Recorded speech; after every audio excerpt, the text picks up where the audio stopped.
nouvelle mode d'aller insulter les électeurs du Rassemblement national et après de les supplier de ne surtout pas voter la motion de censure. On nous a déjà fait le coup lors du gouvernement Barnier, rebelote avec le gouvernement Bayrou. Là, cette fois-ci, c'est François Rebsamen qui dit qu'il respecte tout le monde. D'abord, la France insoumise, il respecte la France insoumise, mais pas le RN. On fait le point avec Barbara Durand, puis on va en débattre. Le ministre François Rebsamen a-t-il dépassé les bornes en déclarant ceci ? C'est les insoumis, moi je respecte toutes les forces politiques sauf le RN. Pour le président du parti en question, Jordan Bardella, la réponse est oui. François Bayrou devrait rapidement rappeler à son ministre que le respect dû aux 11 millions de Français électeurs du Rassemblement national est l'une de nos principales exigences. Pour tenter d'éteindre l'incendie, l'ancien maire de Dijon, François Rebsamen, lui a répondu ce matin. Je respecte chaque Français.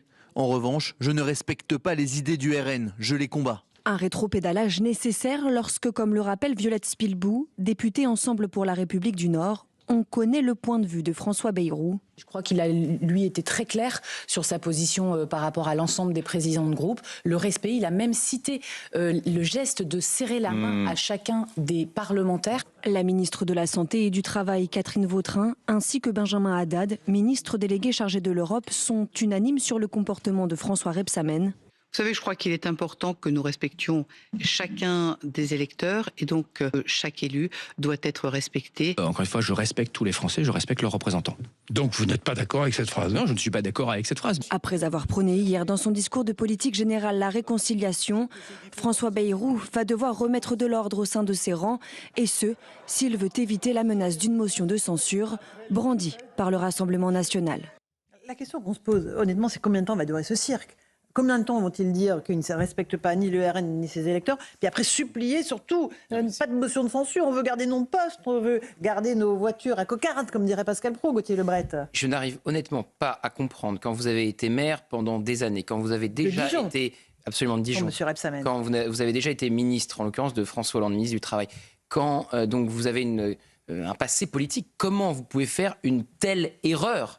Alors, mais il l'assume, hein, Oui, j'ai vu. Alors, il rétropédale un peu, il dit c'est les idées, pas le parti. Mais c'est pire. Parce que c'est pire qu'Antoine Armand. Antoine Armand, quand il était ministre de l'économie et des finances, il dit « Je ne veux pas discuter avec le RN, je leur ferme ma porte ». J'ai peur que les Français aient déjà oublié ce nom, Gauthier. Mais bon, c'était le ministre de l'économie de M. Barnier. C'est sur le respect. Il dit qu'il ne respecte pas le Rassemblement national. Mais il dit qu'il respecte la France insoumise. En plus. Et on voit bien que, comme la situation est en train de tourner avec le PS, il n'y a absolument pas la certitude pour François Bayrou et son gouvernement de voir le PS ne pas voter la censure. Donc c'est évidemment Marine Le Pen qui va se retrouver une nouvelle fois au centre du jeu. Et moi j'ai changé ce matin avec son entourage. Pour le moment, elle ne veut pas censurer. Mais enfin, il ne faudrait pas qu'il y ait un François Rebsamen tous les jours. Parce que sinon, à la fin, ça va la chatouiller et elle va appuyer sur un bouton et le gouvernement va tomber. Donc à part la bêtise, je ne m'explique pas cette faute politique de François Rebsamen. Alors moi, je passe la parole à Jean-Sébastien Ferjou.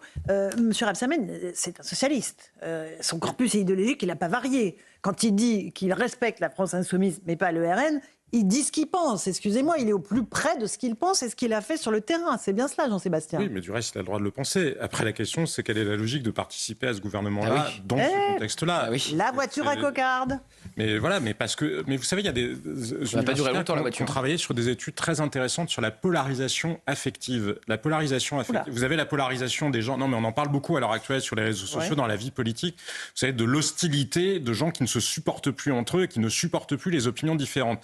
La polarisation affective, c'est pas tant que vous soyez forcément plus radical, vous pouvez être centriste, mais ne pas supporter les gens qui ne pensent pas comme vous.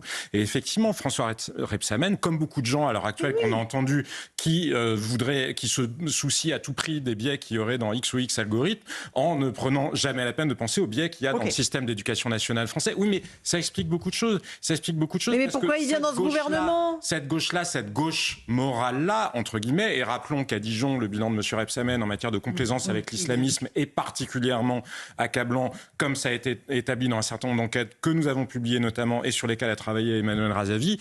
Mais cette gauche morale-là, oui, elle reste sur des schémas intellectuels qui datent d'il y a 50 ans, en ne prenant pas en compte le fait que la France insoumise s'est extrait, ou une partie en tout cas de la France insoumise s'est extrait de l'arc républicain, notamment après le 7 octobre, et nous payons tous le fait que nous avons fait, et c'est heureux, une dénazification après 1945, et que jamais après la chute de l'URSS, un travail intellectuel véritable n'a été mené sur le bilan du communisme. Rachel Kahn, quand vous entendez M. Rebsamen dire qu'il respecte la France insoumise et les élus de la France insoumise, mais pas ceux du Rassemblement national, qu'est-ce que ça vous inspire ? Ça veut dire que ce ministre ne protège pas l'ensemble des Français. à partir du moment où ça fait des mois et des mois et des jours et des nuits sur les réseaux sociaux où on a des cibles dans le dos de par certains élus de la France insoumise, députés de l'Assemblée nationale, apologie du terrorisme, enfin en tout cas qui sont pour l'enlever, l'abrogation, puisque certains y sont confrontés. Lorsqu'on a une forme de porte-parole du Hamas qui est brandi haut et fort et totalement banalisé, lorsqu'il y a cette disqualification, ces intimidations et qu'on a un ministre qui ne protège pas les citoyens, c'est extrêmement grave. Parce que ce ministre-là, il a cru pointer du doigt le RN dans un logiciel des années 2000. À chaque fois, lorsqu'on disait FN à l'époque, voilà, c'était plutôt un gage de bienséance, etc., morale. Sauf que là, en l'occurrence, il y a presque, 30, 40 ans qui sont passés. Donc il faut remettre à jour, il faut appuyer sur la reconfiguration du logiciel. Oui, alors, moi, je pense qu'il sait parfaitement ce qu'il dit.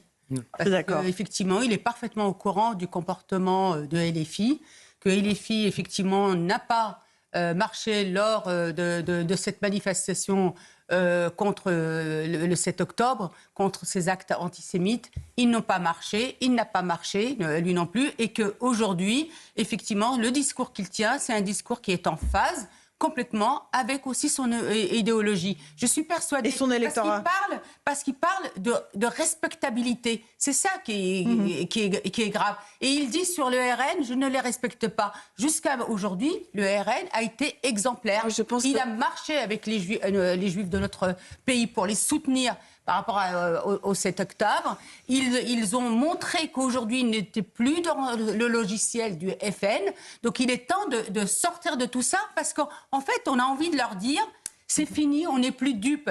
Vous ne pouvez pas tout le temps nous embrigader dans ça en nous disant extrême droite, extrême droite. Il n'y a pas que le 7 octobre. Oui, non, mais vous n'avez pas... C'est juste... Mais vous voyez ce que je veux dire, c'est qu'aujourd'hui, ce n'est plus possible. Non, je pense que c'est quelqu'un qui est profondément hors sol. Il croit combattre le racisme, sauf que LFI est très précisément raciste. C'est-à-dire qu'en enfermant des personnes qui sont soi-disant avec une couleur de peau, etc., dans une certaine idéologie, d'être inféodés en tant qu'esclaves des insoumis à cette idéologie. Donc je pense que ce ministre-là n'a pas les pieds sur terre. Je suis d'accord avec vous, Rachel, parce qu'en attendant, ceux qui nous racialisent, qui nous envoient une origine, qui veulent nous assigner à notre couleur de peau, à notre origine, et qui ne veulent pas qu'on soit dans cette République unie et indivisible, eh ben c'est la gauche et l'extrême gauche. On va juste écouter Philippe Ballard, député Rassemblement National, et je vous passe la parole. Geoffroy Lejeune, Philippe Ballard, qui était l'invité d'Europe 1. Écoutez, nous, ce qu'on demande, c'est qu'on respecte, mais pas nous, députés, Marine Le Pen, Jordan Bardella, nos 11 millions d'électeurs. On revient 6 mois en arrière. Parce que l'attitude, ce que dit M. Rebsamen, ça a été l'attitude des macronistes et de LFI qui ont marché main dans la main quand même. Vous vous souvenez? Oui, mais c'est encore autre chose. Ah non, c'est encore autre chose parce que c'est pour des calculs et pour des raisons. Mais ils sont toujours dans cette logique. Donc pourquoi Mme Borne a été élue, M. Darmanin a été élu? Parce que des candidats Nouveau Front Populaire et parfois LFI se sont retirés et ont appelé à voter pour les macronistes. Et la même chose dans l'autre sens. Il y a des macronistes qui se sont retirés parce qu'arrivés 3e pour faire barrage au Rassemblement National à son candidat, ont appelé à voter pour des candidats du Nouveau Front Populaire et de LFI. C'est la même chose, c'est la suite de ce qui s'est passé dans l'entre-deux tours. Voilà, il était chez Pascal Praud, Philippe Ballard. Geoffroy Lejeune, sur cette manie d'insulter, de mépriser les gens du RN, pour ensuite, alors que de facto, c'est eux qui permettent au gouvernement de tenir encore.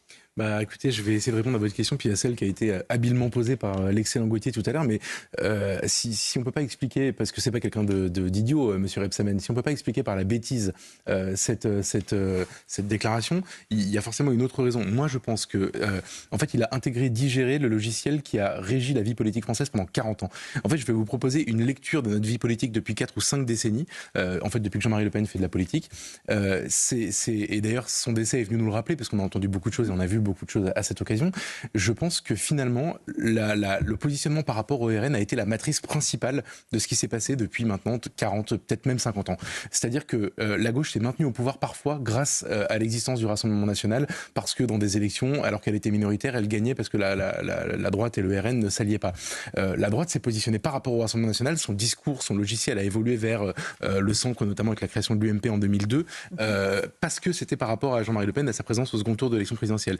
Et le RN, pendant tout ça, on a cessé d'augmenter sur le plan électoral. C'est-à-dire qu'on dit souvent 11 millions d'électeurs. La vérité, c'est que Marine Le Pen fait 14 millions d'électeurs au second tour de la présidentielle. Bref, vous mettez tout ça bout à bout et je pense que la question du Front républicain qui a été inventé en réponse à Jean-Marie Le Pen est finalement ce qui nous a conduit dans cette impasse démocratique dans laquelle on vit aujourd'hui. Peut-être que vous allez trouver que la démonstration va un peu loin, mais en réalité, aujourd'hui, le Front républicain, et notamment on l'a vu aux dernières élections, accouche de l'instabilité politique, accouche du fait qu'on n'a pas de majorité, accouche du fait qu'on a un pouvoir qui est en train de se dissoudre, accouche du fait également qu'on parle d'une 6e République. On a quand même des institutions qui ont été fondées par le général de Gaulle après une crise grave en 62, qui sont en train de voler en éclats juste parce qu'on n'a pas réussi à digérer l'apparition d'un parti, certes, dirigé par quelqu'un qui faisait polémique régulièrement et qui d'ailleurs faisait souvent exprès, mais aujourd'hui, voilà, on a changé d'époque. Donc moi, je suis d'accord avec ce que vous avez dit, les amis, il faut adapter ce logiciel. Aujourd'hui, si elle n'est pas d'accord, vous ne gouvernez pas. Donc, il faut l'intégrer au jeu.